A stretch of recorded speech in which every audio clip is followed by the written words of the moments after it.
네, 강의 다시 이어가겠습니다.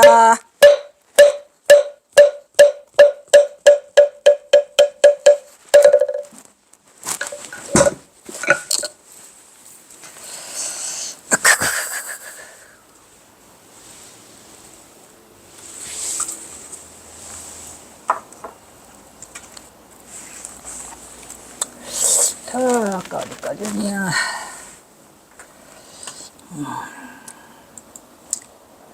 그 다음 두 번째 단락에 선가의 상체사상 말했죠. 네. 상체사상이라고 말하는 것은 선가에서만 해요. 깨달은 자들만 깨달은 자들만 깨닫지 못한 것들이 이 상체까지 생각을 하겠습니까? 전생비까지. 주지하다시피 경어의 법화에 대해서는 그가 확철대오하여 대도를 성취한 위대한 선스님의 이의를 제기하는 사람이 아무도 없지요. 예. 너무나 확철하게 깨달으셔가지고 그 경계를 하지만 경어 말년 삼수갓산행에 대해서는 그의 마지막 생애의 의미를 규정하는 데 있어서 학자들마다 의견이 조금씩 분분합니다. 왜? 모르니까. 왜 삼수갑산으로 갔는지를 모르기 때문에 여러 사람의 의견이 많이 있어요. 그것은 그의 행리가 온전한 의미의 입전수수행으로, 입전수수라는 건 뭐죠? 입, 들어갈 입, 저자전, 저작거리, 점포. 옛날에는 가게를 점포라고 그랬어요. 점포. 그래서 저작거리로 스스로가 들어가서 손을 담근다. 들이을수, 손수자니까 들이을수, 입전수수죠. 그래서 손을 들이댄다는 얘기는 뭐예요? 거기다가 자신을 묻는다. 즉 중생과 일체 동심이 돼갖고 동체 대비가 돼서 그 속에서 생활을 하는 그러한 모습이 깨달은 자의 마지막 모습이라 그랬죠. 그래서 입전수수행으로 또는 화강동진. 화강동진은 뭐예요? 빛으로 화해서 같이 띠끌 속에서 머리에 재를 묻히고 이렇게 살아가는 중생과 함께하는 모습. 그 다음에 또 무해행. 으로 규정짓기에는 그의 행적에 있어서 불확실한 부분이 그렇죠. 불확실한 부분이 있었죠. 저 역시도 이걸 해결할 길이 없어서 이 불확실해요. 뭔가가 불확실해. 왜 갔다는 얘기, 왜라는 거를 계속 의문을 붙이지만 그걸 알지 못했어요. 그래서 불확실한 부분이 있기 때문이다. 중광 알죠? 한중광 스님. 한중광은 그에 져서 여기서 한중광은 그 중광 스님이 아니에요. 중광 스님은 왜 그 거지죠, 거지. 그 하면서 하는 그 중광 스님이고, 이 중광은 한중광이라고 그때 당시로 내가 이걸 만났을 때는 그 석촌호수의 옆에 있는 그 절 뭐죠? 불광사. 불광사? 법정 스님 아니 법정 스님 아니 뭐지? 하여튼 석촌호수 옆에 있어요. 중광은 그에 져서 경어에서 호련히 서광사를 떠난 경어가 스스로 호를 난주라 하고 머리를 기르고 선비의 옷차림을 하고서 저자에 들어가 손을 들이운다. 딱 저자에 들어가 손 들이우니까 입전수소 같네요. 그죠? 일찍이 이 나라 불교 정신을 찬란하게 꽃피운 신라의 해숙과 해공이 있죠. 해숙, 해공. 그리고 대안이죠. 대안스님. 대안스님은 누구하고 친구였어? 원효하고 친구였죠. 대안스님과 원효가 그랬듯이, 그래서 그 대안스님과 그 원효의 이야기 있죠. 태어나서 아예 나지를 말라. 나면은 죽는 게 괴롭고 죽지를 말라. 죽으면 나는 게 괴롭다라고 했죠. 그러했듯이 화강동진의 대장정에 경어선사가 나선 것이다라고 지금 말을 하고 있어요. 경어의 삼수갑산 시절을 화강동진으로 지금 표현하고 있더라 이런 얘기죠. 근데 이것도 사실은 좀 따지고 보면 애매모호하잖아요. 왜 경어선사가 화강동진을 그렇게 할 데가 없어서 삼수갑산 가냐? 제 말은 그 말이었어요. 아니 그냥 여기서도 화강동진을 하면 되지 뭐 하려고 굳이 삼수갑산을 향해서 갔느냐라는 얘기요. 근데 사실은 경어선사가 삼수갑산이 목표여서 갔을까요? 그렇지 않아요. 그러니까 이게 전생의 그 어변이라고 하는 게 맞는 말 같아요. 왜냐면 경어선사는 원래 삼수갑산을 향해서 갔던 게 아니에요. 그냥 북으로 갔어요. 북으로. 왜 북으로 갔지요? 일본 놈들의 추적을 피하기 위해서 나만 혼자 떠나면 나머지 사람들은 가족들은 다 살 수 있다. 왜? 나머지 가족들은 별로 안 유명해. 근데 그냥 이 경호만 유명해. 숨으려고 하면 어촌이나 도시가 어디 숨을 데가 없으려 마냥 산촌이나 숨으려고만 하면 이름이 더 알려지고 이름을 감추려고 하면 더 드러난다 이런 말이지. 에? 그래서 괴로워? 가장 괴로움의 극치는 마하사. 아까 말했죠. 마하사 마하님이 경어를 뭘로 만들어? 생불로 만들어버리고 말았어요. 아니 생불 소리 듣기 싫어? 그런데 또 송광사 점안법회 때도 또 그 호랑이들이 와서 날뛰어가지고 법당을 막 점령해서 막 호랑이들이 막 경호선사를 괴롭힌 인간들을 막 하잖아요. 그래가지고 생불로 소문이 나면서 경호선사가 괴로운 거죠. 숨고 싶은데. 그래서 경호선사가 유명인사라 언제라도 걸리니까 나중에 일본 놈들이 추적하다가 경호선사 하나 걸리면은 줄줄이 사탕으로 다 걸려? 경호선사 도와준 사람 다 걸리고 경호선사 주변 사람 다 걸리고 그래서 경호선사 혼자 떠나기로 한 거죠. 그냥 나 혼자 없어지면 된다 해가지고 그때야 뭐 무슨 뭐 핸드폰이 있습니까? 뭐가 있습니까? 인터넷이 있습니까? 발달되지 않았기 때문에 그냥 숨으면 그만이다 생각을 해가지고 경호선사 혼자 삼수갑산으로 떠나고 마른 거예요. 근데 삼수갑산으로 떠난 게 아니라 그 만공 자는가? 1904년 2월 12일 날 새벽에 만공 자는가? 날쎄. 아유 우리 스님이 신새벽에 어디를 가시려고 그러고 나 이끌저끌 보기 싫어서 북으로 간다네. 그거는 삼수갑산이라고 했어요. 삼수갑산이라는 말은 사실은 제가 뭉뚱그려서 북녘의 이야기를 다 삼수갑산으로 이렇게 했지만 사실은 북으로 왜냐하면 그 경호선사 시에 그게 보여요. 시에 그 북으로 가는 그 여정이 보이거든요.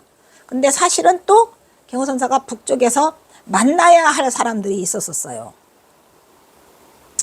그러니까 송씨 집안의 집성촌이 위원에 있다고 합니다. 위원군 있죠. 거기 가서 누구를 또 만나요? 송의징이를 만나잖아요.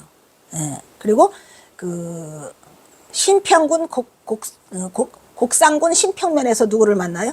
박영상이를 만나잖아요.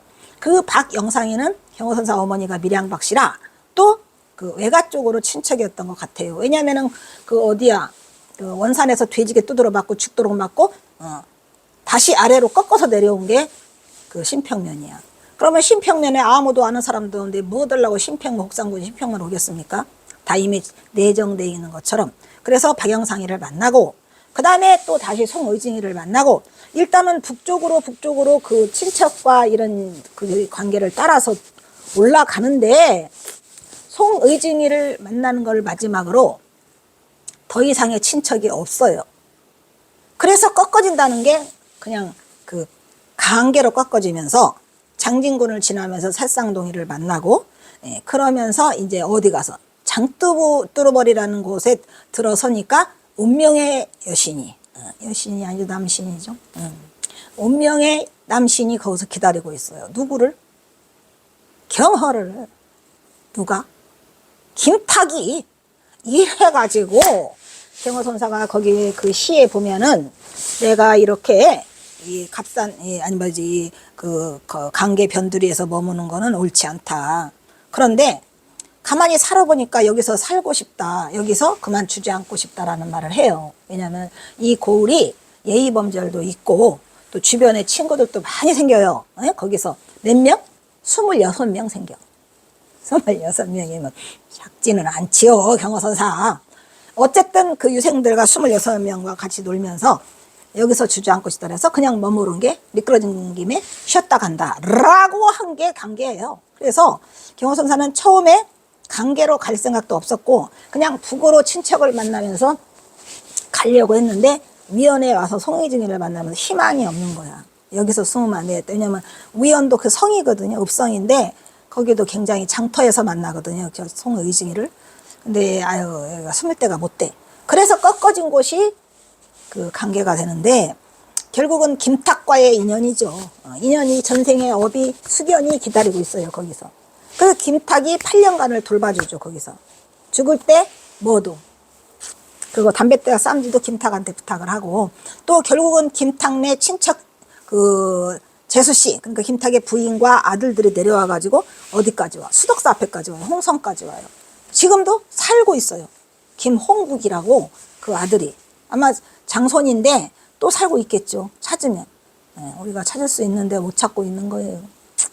그래서 이 경선사의 그 업은 삼수갑산에 다 있었는데 강계에 갔다가 한일합방을 맞으면서 한일합방을 맞으니까 이제 저기가 더 심해지잖아요. 거기 써 있어요. 검열이라고. 검열이라는 열자를 쓰거든요. 내가 어쩌다가 이 검열을 당해가지고 쫓기듯이 이렇게 왔는데 더 이상은 안 되겠다. 더 꽁꽁 숨자. 그래서 더 꽁꽁 숨은 거를 택한 게 갑산이에요.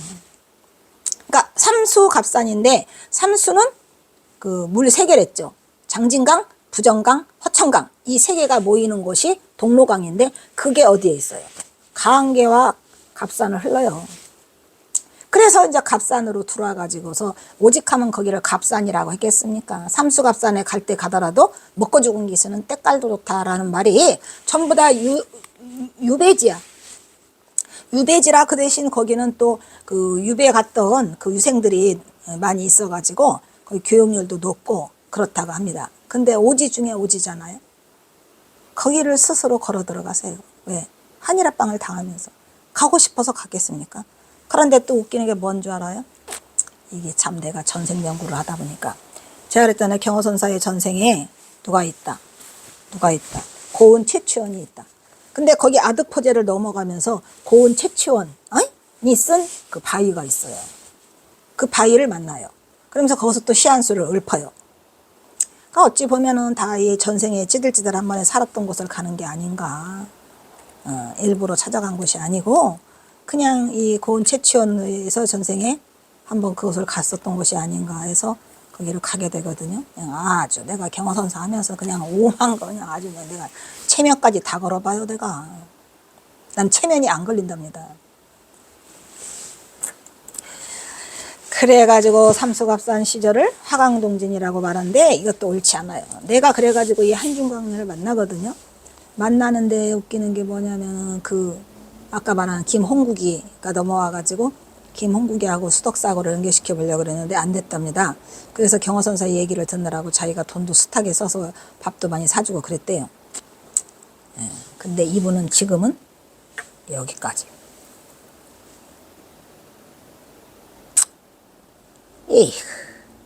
자, 그 다음에 또 누가? 최인호는 그의 소설에서 경호의 마지막 삼수갑산 시절을 하늘가의 방랑객이라는 제목으로 일체에 걸림이 없는 사람은 한 번의 생사를 벗어난다는 허언경의 구절을 인용해서 경호의 파탈한 행동을 일체에 걸림 없는 사람의 모습인 무해행위라고 설명하고 있다. 이것 또한 옳지 않죠. 왜냐하면은 그렇게 표현할 수가 있겠죠. 경호선사가 자기를 하늘가의 방랑객이여 해가지고 이 하늘가의 방랑객이라는 말은 또 어디서 쓰냐면은 그 영변에 가가지고 약산 있잖아요. 영변의 약산 진달래꽃 아름 따라 가실 길에 뿌리오리다 김소월. 김소월의 고향을 가요. 그리고 또 영변의 약산을 올라가요. 약산은 약초가 많다 그래서 약산이랍니다. 그래서 약산에 올라가니까 그냥 진달래꽃이 흐드러지게 피어가지고 내가 여기를 보니까 뭔 생각이 나더라. 남쪽에 두고 온 고향 생각이 나더라. 똑같더라 이 말이야 모습이. 내 고향 천장하면서도 이렇게 아름다운 진달래꽃이 봄에 피었는데 그걸 보니까 향수가 더 깊어지는 거나 내가 하늘가의 방랑객이여 하면서 그거를 써요. 시가 남아있죠. 그래서 이걸 일체 걸림없는 사람이라고 했는데 한 번에 단번에 생사를 벗어나려고 간 게 아니고 어쨌든 경호선사의 이 행동을 봐서는 그 속에 숨은 뜻을 모르니까 저건 무해행이다라고 하겠지만은 경호선사가 일부러 무해행을 더 행한 이유 중에 하나는 파랗고 남의 관심을 끌지 않기 위해서. 근데 더 끌게 됐어. 아주 저거는 내 눈 파랗고야 라고 하고 싶은데 더 끌게 돼서 괴롭다 이런 얘기죠. 그래서 말을 하고 있고 또 한용어는 뭐라고 했다고요? 한용어는 만행두타로 본다라 했어요. 만행두타는 뭐죠? 두타제일 누구요? 두타제일 마가서 두타행. 똥 닦은 옷으로 누덕누덕 기어있고 일부러 두타행을 한다고 하잖아요. 경호선사가 일부러 두타행을 하려고 만행을 나갔다고?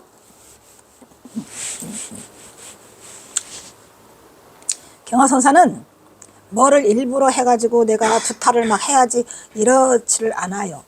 있는 그대로 보여주는 그냥 말 그대로 그냥 진짜 있는 그대로 닥치는 대로 문둥이를 만나면 문둥이를 빨아주고 그냥 내가 하고 싶은 행동을 그냥 걸림없이 나오는 거지 그거 만행하려고 간 거는 아니죠. 근데 또 뭐 좋은 말로 그렇게 말할 수 있죠. 다 경허선사를 사랑하는 사람들의 얘기예요. 전부 다 화강동진, 하늘가의 방랑객, 또 한영우는 만행. 근데 반대로 막 이상하게 마정이라고 이능화 같은 놈은 막 마정이라고 막 씹어대지요. 그런 놈보다 낫지요. 한영은이 아이고 이거 안 옮겨줬나? 어떡하냐? 이걸 옮겨줬어야 되는데.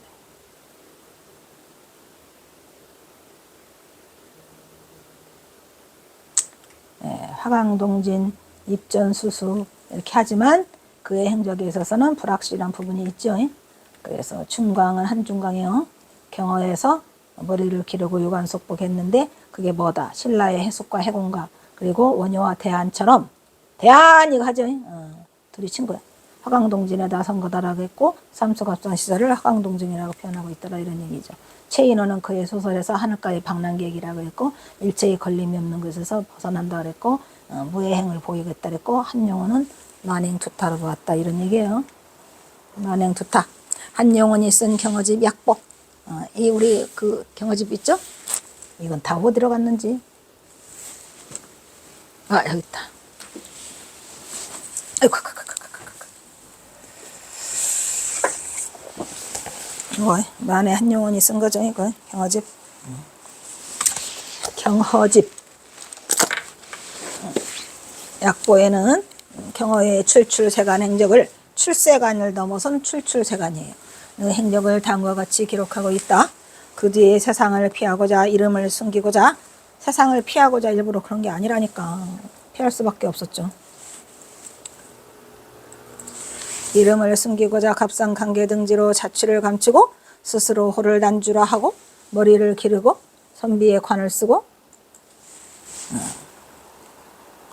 바라문으로 변신. 이 바라문이라는 게 뭐예요? 바라문은 부처가 되기 이전에 아라한과 같은 그런 역할을 하는 그러한 바라문으로 변신해서 만행두타로서 만행두타. 우리가 해제가 끝나고 나면은 그 만행한다고 하잖아요. 세상을 다 둘러보면서. 근데 경허선사는 만행하려고 간 게 아니에요. 두타행을 일부러 자진해서 간 것도 아니에요. 진흙에도 들고 물에도 들어가 인연 따라 교화했다. 교화? 나서서 교화는 못했죠. 어쨌든 중생들과 함께 있어서 중생들 속에서 살았지만 내가 승려다라고 내설 수는 없었어요. 자, 그 다음에 또 누구? 고영석 교수 알죠? 동국대에서. 그래도 경허선사에 관한 논문을 가장 많이 쓴 교수는 고영석 교수죠. 경허의 출출세간 사문비구 경허에서 여기도 또 좀 약간 그래요. 사문비구 경허에서 거사선생 방난주로 바꾼 거예요. 전환을 우리 시대에 필요한 불교적 인간상의 새로운 전형으로 본다고 하는데 이것도 잘못된 거죠. 그냥 물론 고영석 교수님도 몰라서 그랬겠죠. 일부러 경허선사가 거사로 바꿔가지고 지금 현 시대에 필요한 불교적 인간상의 새로운 전형으로 했다고요? 그렇지 않아요. 어쩔 수 없어서 한 것뿐이에요. 경허선사가 그렇게 뭘 만들어가지고 일부러 하는 사람이 아니에요. 내가 세상을 버렸겠니 다시 무엇을 바라겠는가. 바라는 게 없어요. 뭘 만들어 개뿌리나. 일부러 거사선생하려고 했다고? 불교적 새로운 인간상? 아니, 그런 모습이라기보다는 그냥 스스로가 유생들하고 어울려 사는 게 가장 편하고 또 훈몽을 하는 게 가장 편하고 멀리 숨어 있는 게 편하고 많은 사람들을 위해서 스스로 떠난 거죠. 출세간의 지평에서 입세간의 지평으로 그러니까 뭐야? 출세간, 세간을 떠난 거에서 입세간, 세간을 들어오는 거를 지평으로 복귀하는 한 역사적 인간의 새로운 탄생 과정으로 보았다 이런 말인데 경허선사가 일부러 그런 게 아니라는 거죠. 만약에 일부러 했다? 경허선사가 이렇게 뭐 출세간에서 입세간으로 했다? 그럼 나는 경허를 진정한 도인으로 보지 않아요. 깨달은 자는 뭘 만들어서 꾸미는 게 아니에요. 봤잖아요. 수연행 몰라요? 수연행. 수연행 건 뭐다 이 말이야. 수연행, 무소고행, 보원행, 칭법행. 이 달마대사가 위대한 건 거기에 있는 거죠. 인연 따라 사는 거지 뭘 만들어가지고 출세강에서 입세강 그게 아니고 그래서 이 경허선사는 스스로가 만들어내질 않았어요. 지어내질 않고 그냥 그럴 수밖에 없었다는 거예요. 경허가 택한 최선의 과정은 이거밖에 없었다는 거였어요. 가식이 없고 그냥 처한 환경 속에서 택한 최선의 선택이 그거일 수밖에 없었다는 거지, 무슨 경허선사가 북쪽 가서 무슨 입세관 출세관 아니라는 거죠. 그랬으면 얼마나 좋겠습니까? 근데 만약에 그렇다면 그건 자기예요. 경허선사가 쓰잖아요. 자기와 무자기. 지음 있는 게, 지음 없는 게. 자기게, 무자기게. 이래가지고 경허선사는 무자기예요. 그는 경허의 북녘 살림살이를 역사 속에서의 복기로 살피며, 역사 속에서의 복기도 또 그렇죠. 복기도 아니고 쫓겨가는 역사의 한 과정이었어요. 조선의 설잠을 잇는 이 설잠이 누구죠? 매월당 김시습. 또 김시습이는 또 경허선사와 관계에 있어요. 경허선사의 후신, 경허선사의 전신. 왜냐? 경허선사는 매월당 김시습을 무지하게 좋아해요. 그래서 또 매월당 김시습이 담긴 그 인연을 따라서 삼수갑산에 가면 시습제를 가. 아이고, 이거는 언제적 이야기인데, 그게 매월당 김시습이 북한에 가서 시습제라는 그 저기를 지어서 거기서 가르치고, 거기에 한 시습제라는 곳에 가서 그 경허선사도 그 시를 지어요. 그리고 또 경허선사가 또 김시습과 관계가 있는 건 뭐야? 더 중요한 거는 매월당 김시습이 마곡사를 가가지고 거기서 그 머리를 깎고 수행을 하죠. 누구? 사육신이 되지 못하고 생육신밖에 되지 못했다 해가지고 매월당 김시습이 스스로 머리를 깎는 게, 그게 어디야? 마곡사예요. 지금도 그 매월당이 있어요. 지금은 매화당으로 이름이 바뀌었죠. 우리 해암스님이 거기서 몇 년 사셨어요. 그래서 이게 또 김시습과 관계가 있는 게 마곡사인데, 경허선사 형 출가사찰이 태어간 출가사찰의 마곡사요. 덕분에 경허선사도 마곡사를 100번은 가. 마곡사에 있는 허주 덕진을 만나러 또 가. 한 56번 간 것 같아, 마곡사를. 그래서 이것도 또 그 매월당과의 관계 속에서 드러나 살짝살짝 스쳐들어가요. 지금 말한 그 누구? 고은 최치원, 그 다음에 매월당 김시습. 근데 설잠이라고도 하죠. 설잠을 잇는 이류중행의 가풍으로 평가하고 있다, 이런 얘기죠. 이류중행이 뭐죠? 이류중행은 서로가 격이 다른 중생들과 어울려 산다. 즉 깨달은 자와 깨닫지 못한 중생들과 어울려 사는 것을 우리가 이류중행이라고 하고 있죠.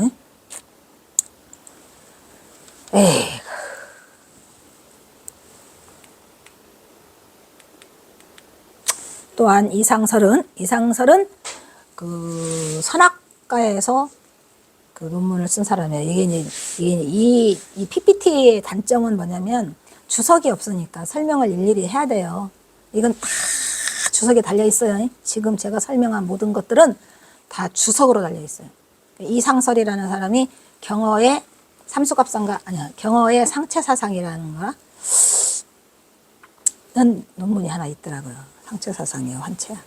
이상설은 그의 논문에서 언급하기를 그의 시무관의 구체적인 표상인 이류중행의 그의 삶을 결정짓는 것만은 분명하다.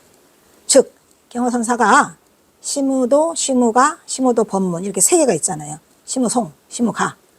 근데 거기에 이류중행이 써 있어요, 이미. 이류중행도 써 있고 입전수수도 다 써놔서 그 경허선사가 삼수갑산으로 떠나기 전에 이미 그의 그 행적에 대해서 다 써놔요. 그런데 그의 삶을 결정지은 것은 분명하다. 이로써 나를 구하고 나를 허물고 세상에 스며드는 경허의 시무사상의 경지가, 이게 나를 구하고 나를 허물고 세상에 스며드는 게 뭐죠? 입전수수죠. 뭐. 이류중행이고 또 화강동진이고. 경허 시무사상의 경지가 정확히 구현됨을 알 수 있다고 적고 있어요. 뭐가? 삼수갑산의 경허선사의 행적이 말이야. 전부 다 경허선사가 전봉준과 관계됐다는 거는 하늘도 모르고 땅도 모르고 몰랐죠. 그러니까 좋은 건 다 말해요. 경허선사가 이미 시무송, 시무가, 시무도 본문에서 말한 그 이류중행과 화강동진, 입전수수가 이미 경허가 써놨기 때문에 자기가 그렇게 갔다라고 얘기를 하고 있죠. 이 이상실이라는 그 저기 동국대 박사는 아니고 석사예요. 다 석사 논문이요. 또 최병원 교수라고 알죠? 최병원 교수도 경허선사한테 대해서 따따붙다 좀 했죠. 최병헌은 그의 논문에서 경어의 1904년 이후의 행적에 대하여 1904년이면 얼마요? 1904년 2월 11일 날 떠나셨으니까 56세 때 그의 행적에 대하여 불교계나 학계에서는 그 화강동진이니 이류중행이니 해갖고 불교적인 무예행어로 해석을 왔으나 실제로 그의 행적에서는 불교적인 모습은 전혀 발견할 것이 없다 라고 최병헌은 얘기를 하고 있어요. 그러면서 또 뭐라 하냐면 행장이나 약보에서의 서술대로 불교계를 완전히 떠나 속인의 신분으로 돌아간 것으로 보는 것이 사실에 가깝지 않을까 생각한다라고 하고 있다 이런 말이죠. 예. 이제 이류중행 화강동진에서는 좀 자기는 마음에 안 들으니까 정어가 머리를 기르고 유관속복하고 뭐 했다는 걸로 봐서 속인이다 이런 얘기요. 속인은 속인이지.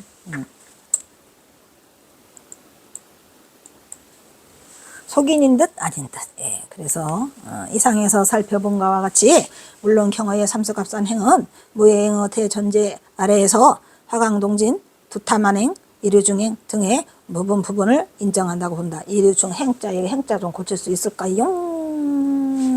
행자를 왜 이렇게 써놨을까요? 이거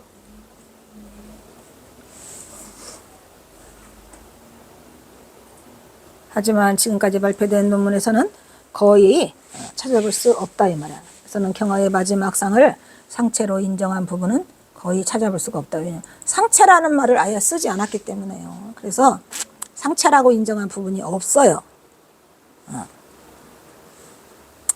그래서 돈자는 경어의 마지막 삼수갑산 시절을 상체라는 또 다른 관점으로 경어의 삼수갑산에 접근하고자 한다 이런 말이에요. 하지만 몇 곳에서 경어의 상체를 인정하는 부분을 찾아볼 수도 있었어요. 논문에서.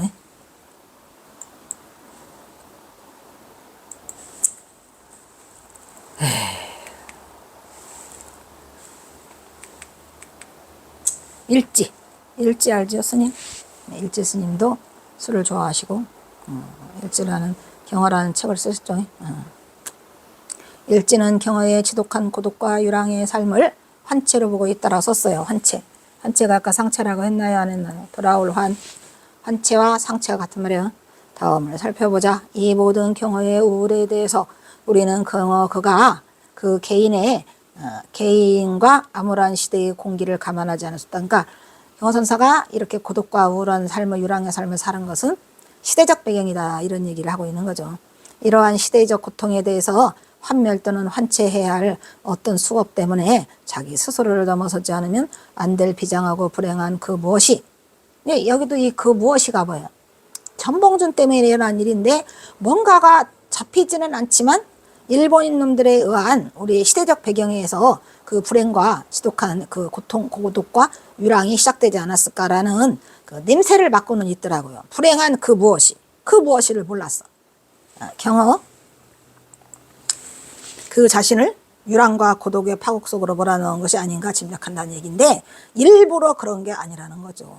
그렇게밖에 할 수 없었다는 거를 일지가 조금 냄새는 맡았죠. 왜냐하면 시대적 배경이 우울하고 암울하니까 경어 스스로가 뭐를 하기 위해서 한 건 아니고 어쩔 수 없는 상황에서 물론 스스로 택한 거지만 그럴 수밖에 없었다는 비극적 운명이 도사리고 있는 거죠.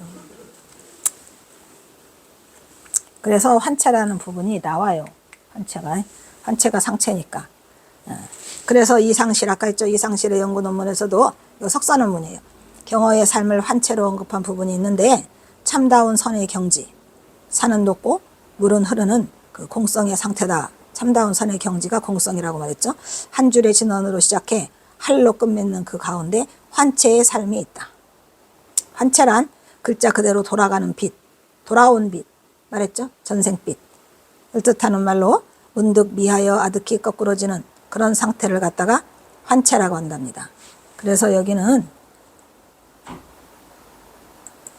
지금 여기 이 자리에서의 삶이 감당할 수밖에 없는 현실적 무게를 일컫는 것이고 나를 허물고 허문 경지인 도노 후에도 수겁의 잔재인 환체의 빛, 환체의 삶, 빛의 빛.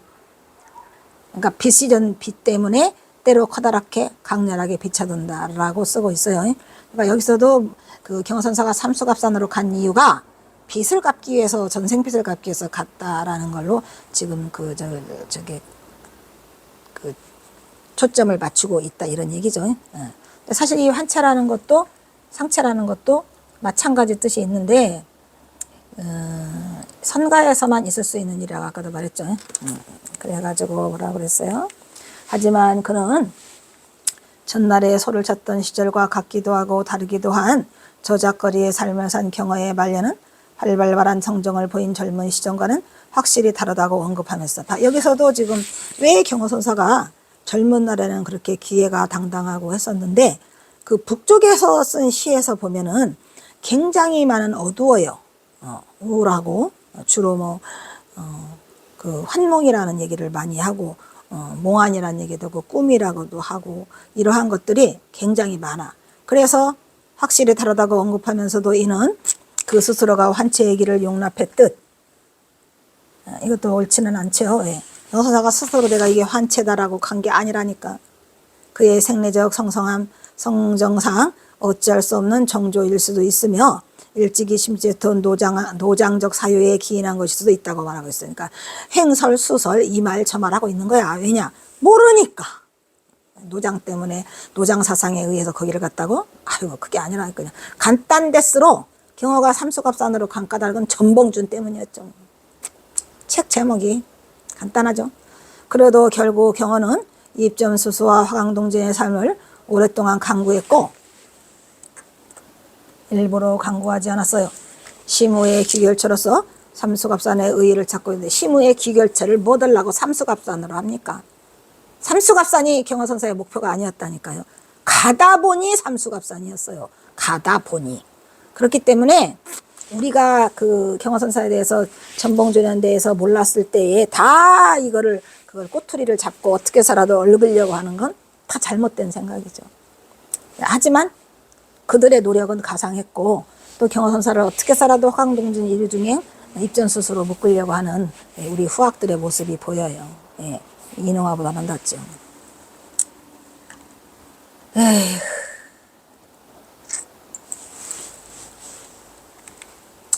논자가 경어의 삶을 상체로 보는 나름의 이유가 있어요. 이제 이들 얘기를 다 했어요. 지금 고영섭 얘기, 최병원 얘기, 만해 한영훈 얘기, 한중강 이야기, 이상실 얘기 많이 했죠. 일지 얘기 6명 했네요. 다 끌어왔어요. 그런데 이제 내가 지금부터 하는 이유는, 그러면 이 홍현지는 뭐라고 이것을 매듭을 지을까? 논자가 경어의 삶을 상체로 보는 나름의 이유가 있다. 천하의 대문장과 대시인인 그가 남긴 시를 통해 본 경어의 말년에 행한 중생을 제도하고 교화하는 그의 삶에 대해서는 띠끌 세상에 들어가서 중생을 구제하기 위해 저자에 들이운 그의 손에서는 불보살이 아닌 중생의 얻어무진한 슬픔과 고독이 뚝뚝 묻어난다. 끝없는 자비심으로 한량없는 중생을 교화하고 제도하기 위해 자신을 감추고 띠끌 세상에 들어가 중생과 더불어 살면서 중생을 불법으로 인도하는 불보살이 항상 고독 속에서 울고 있다. 자신을 알아주지 않음을 슬퍼하고 고뇌한다. 이별을 두려워한다. 고향에 가고 싶다고 노래한다. 그것도 탈락이죠. 뒤에 말은 맞아요. 자신을 알아주지 않음을 슬퍼하고, 그거는 아니고 자기를 뭘 알아주지 않아. 이별을 두려워해. 왜? 이별을 두려워하는 시가 너무 많아서 그랬어요. 만우당 상경, 남전당 한규, 또 누구요? 거기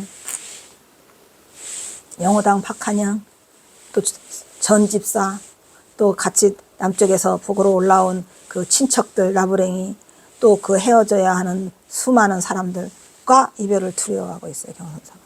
왜 이별을 두려워하고, 그리고 또 고향에 가고 싶다는 말도 찌들찌들 무지하게 많이 해요. 찌들찌들 많이 해요.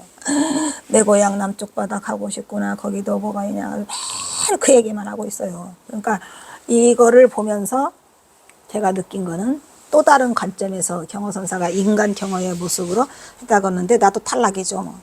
그래서 뭐라고 썼어요? 또 이상한 소리 썼겠죠? 대도를 성취한 대선사의 의지라고 보기에는 차라리 애처로워요. 네. 냄새는 좀 맡았어요. 이 대선사가 돼가지고 누구 말따나 그 누구지? 윤창하고 뭔 대선사가 돼가지고 맨날 찔찔 짜고 뭐 슬프다 그러고 무슨 그런 얘기 하냐라고 하는데, 내가 보기에도 대선사의 의지라고 보기에는 뭔가 좀 애처로워요.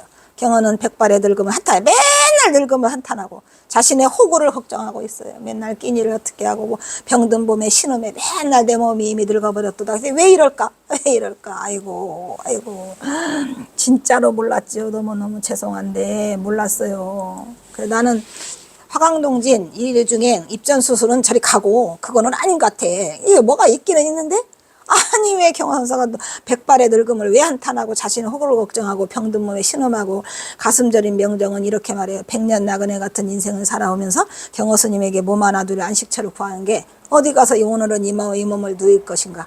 필생의 일이었다면 그거는 왜 잘못된 말일까. 인생은 어차피 실험덩어리인데 스님은 왜 만행을 스스로 좋아하죠. 만행한 게 아니라니까. 스스로 뭘 좋아해 명정 스님?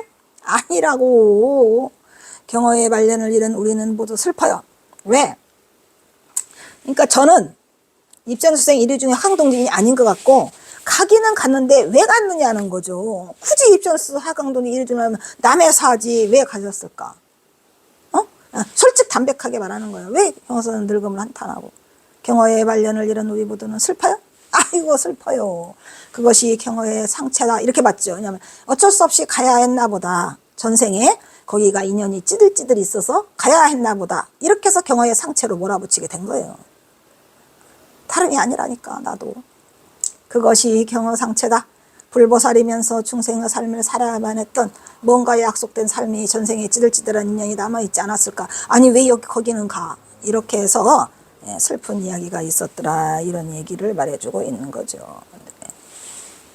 여기까지 하고 끊겠습니다.